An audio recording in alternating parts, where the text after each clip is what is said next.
This is a quick demo of the WordPress custom headers plugin. I'm going to show you how simple the plugin is to use, yet how effective it can be for your website. So I'm logged into my website here in the WordPress admin dashboard. Once you install and activate the plugin, you're going to come over to Settings and click on Custom Header. You're going to add your license key and activate the plugin. Once you activate the plugin, you're going to see the settings below. The post types is where you want the plugin to be activated on the specific pages, posts, and other categories of your website. The editor theme is the style of these boxes below. The header scripts and footer scripts, what these are they're actually global settings for the entire website.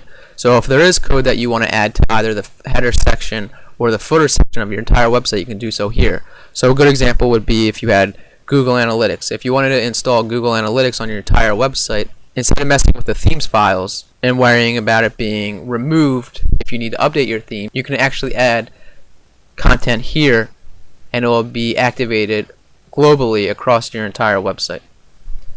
But what I want to really show you is how you can use this plugin to add custom either header and or footer code to a specific page on your website. So I checked off pages and posts, click Save Changes, and now the settings are going to show on your pages and posts across the entire website. So here's two demo pages that I created. They're exactly the same, except of course one says demo page and one says demo page 2. So I'm going to go to the admin side of the demo page. If you scroll down, you're going to see the settings for the WordPress custom headers plugin. So right now what we're going to focus is on these two boxes, the header scripts and the footer scripts. These two boxes are where you would add the code for whatever you want to show just on this page, not any other page across your website. So for the header scripts, an example is if you want to add custom CSS or make a custom style change to only this page, here you would add the CSS. So if we look at these two pages again, you can see that they're identical. Now let's say maybe on this page you want to change the font, the paragraph font. We want it to maybe be a little bit larger and we want the color to be red. What you would do is you would come into the header scripts and you would add that code. Once the code has been added, update the page, save the changes. Now if we go back to that page, the demo page, and refresh it, you're going to see that the font is now larger and in red. So there you go. And if we go back over to demo page number 2, let's refresh that page. You're going to see that it stayed exactly the same. There's demo page 1 and there's demo page number 2. If we go to the admin side of demo page number 2, you're going to see that there's nothing in the header scripts. That's why the font changed the same. We go to demo page number 1. Here we go, the header script, we added the style change, so it only made the changes to this page.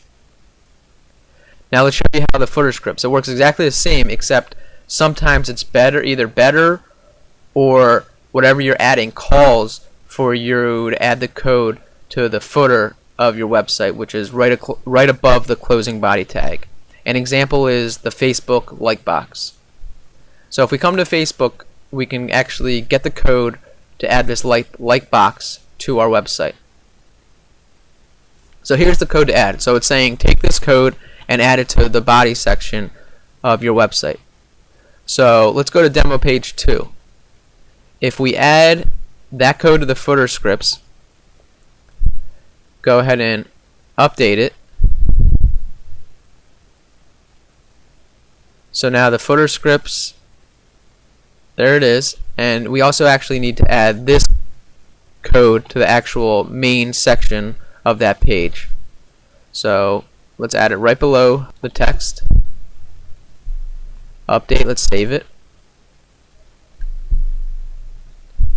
So now if we come back to demo page 2 and refresh the page, you're going to see at the bottom now is the fake Facebook like box. If we go back to the demo page number 1 and refresh the page,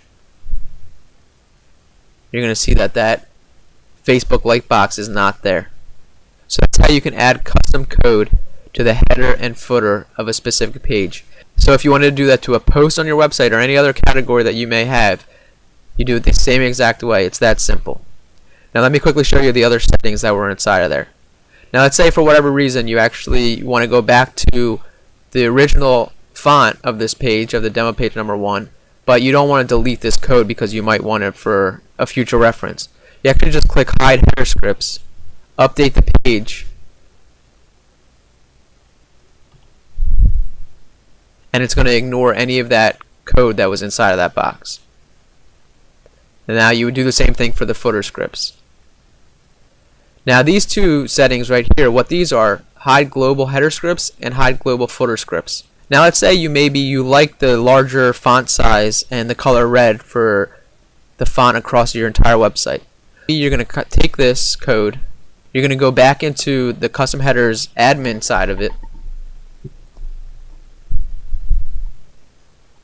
You're going to add this style to the global settings, save changes, and now if we refresh demo page number 2, you're going to see that the text is now larger and red.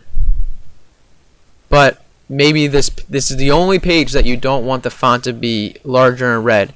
You can actually come to the settings on that specific page and hide global header scripts, update, save changes.